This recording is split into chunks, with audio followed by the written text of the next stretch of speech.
what I want to talk to you people about is a beautiful situation that's going on that I've overlooked. I've overlooked it till about 3 fucking weeks ago. And I got to tell you, man, it's one of the best moves that, has ever fucking happened to me. I mean, I'll tell you guys a little story. Just let's start off with 1999. It was a holiday night. I'm not going to tell you what night it was. I just want you to paint your fucking minds with this one. I started comedy in 91. I got separated 4 months later. I found a new girlfriend in January. I dated her till about September, and she moved to New York. We stayed in touch on the phone, but things happened. I ended up back in New York in 93. We hooked up a couple times, but it wasn't the same. She had a day job. I was trying to drive a limo. It was just bullshit. And I'm doing my cocaine, the whole fucking deal. I go to New York. I stay with Georgie, who called into the podcast. I lived with him. I think I was with him 9 months in that apartment. I never brought a girl over. Whenever I hooked up with that girl, we hooked up in a fucking living room. She had it was like a little studio apartment. So she had a roommate in the studio apartment. Oh, no. So we had to sleep in the kitchen. She had to open the bathroom, and our feet would go in the fucking bathroom. Her kitchen was so small. And then at the end of the night, after you fucking did your thing, a mouse would run by. Tremendous. I would have to fucking leave there once I saw the mouse. But that's not the story. After that, I went to Colorado, and I lived a nomad life as far as relationships were concerned. I was alone. I was alone, and that's how I wanted it to be. I had gotten married. I had been through a divorce. I wanted to be alone. That's what happens. I said, you know what? I gave it a try. I'm a Catholic. There ain't no coming back to this. So what this means is I'm going to live the single man's life. When I started doing comedy in 95, when I went on the road, you're living the single life. I met a girl. We went to Seattle, blah, blah, blah. We moved down here.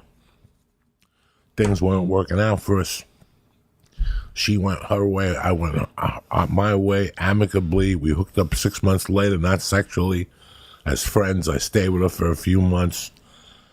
And it was just really weird. Like, I wasn't lonely at all, but I was single. And the dumb shit was nice from time to time, but you're still alone. When I came here with her, I was duking it out with these people with her. And then once we broke up, I was pretty much alone.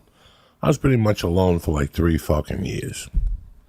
And those 3 years was just craziness. Like, we were talking about the store and stuff like that. But one particular incident that happened one night was I was at a comedy club one night, and I met this girl in between shows. And then when I got off the second show, the headliner would come out behind me.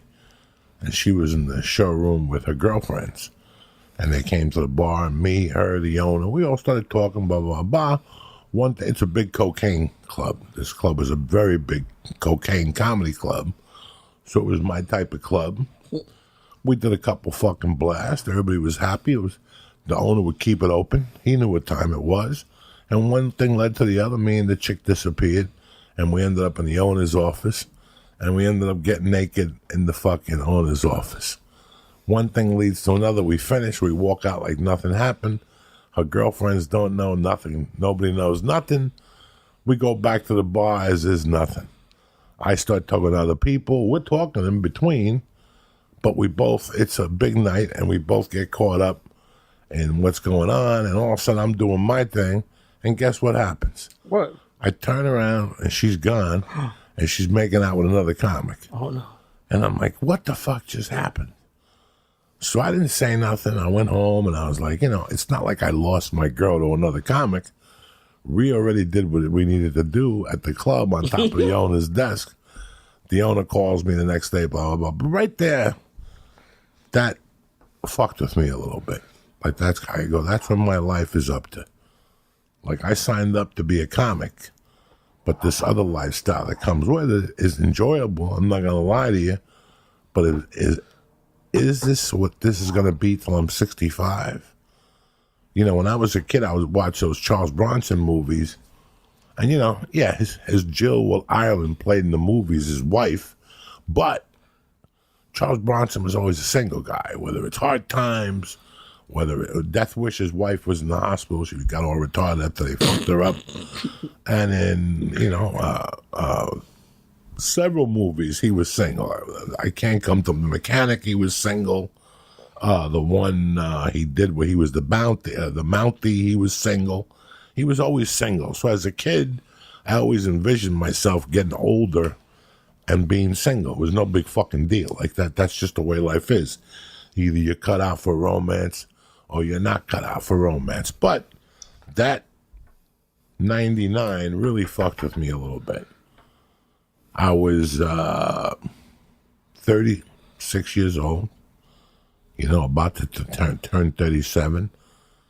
I wasn't thinking of a family, but you said something to me once. I asked you what happened to that person, and you said to me that they wanted a life of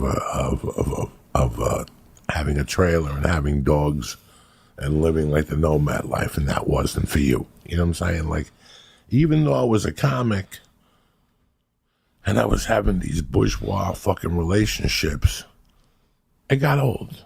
It really did get old, and I did some drugs and the whole thing, and it got old. And it's not like I yearned for a girlfriend because I knew I was in the mafia.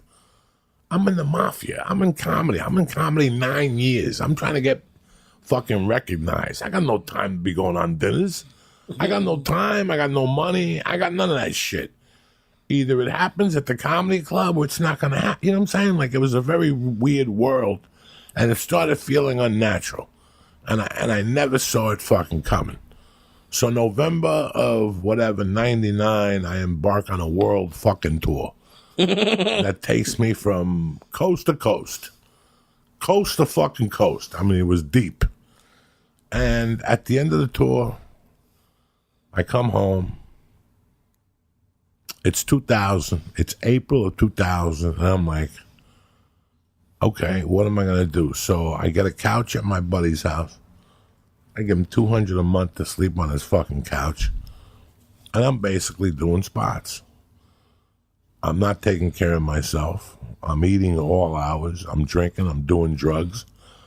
I'm living this fucking nomad life. And, I'm at the Comedy Store 7 nights a week when I'm not on the road with Rogan or by myself. At that time, I was on the road by myself. Headlining little rooms, shitty rooms, headlining one-nighters, whatever I could do for 6 months. I stayed out. And this is pre-Longest Yard, right? 5 yards before the Longest Yard. Okay. So I come back to L.A., and I got to be honest with you guys. Guys, I'm not thinking about dick.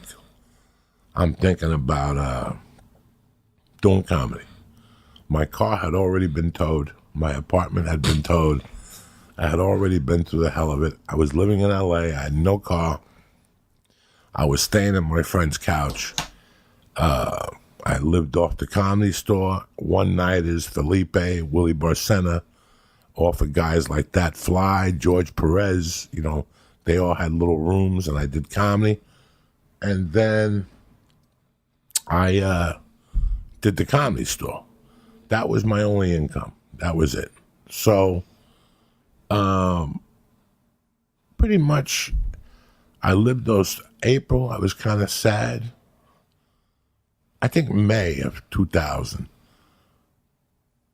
I had already come to terms with what was going on with my daughter.